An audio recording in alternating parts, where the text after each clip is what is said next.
台南市府为着减轻家长饲囡仔的负担，大力推广公立幼儿园。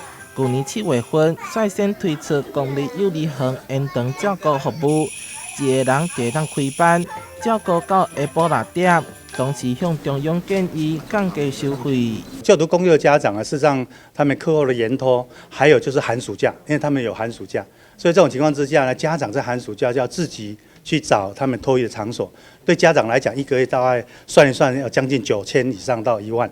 那对家长来讲是一个蛮大的负担，所以我们就大力的提出，应该公平的对待就读公幼的家长。教育部国教署最近公布修正公立幼儿园延长照顾办法，补助扩大到所有学生。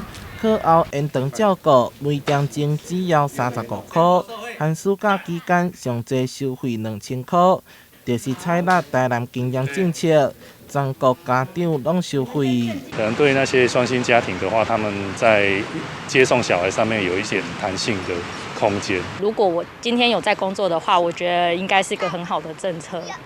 对啊，就如果我加班，小孩也不用担心说没人照顾啊。那这样政策我们这样一推了之后，我们发现，那么家长来询问要就读公幼的比例开始有提高。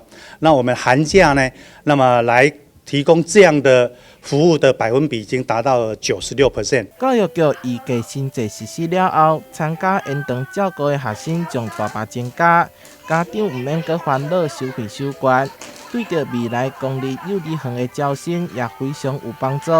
同时保证教学品质有保障，让家长会当安心投入。台南新闻出版采访报道。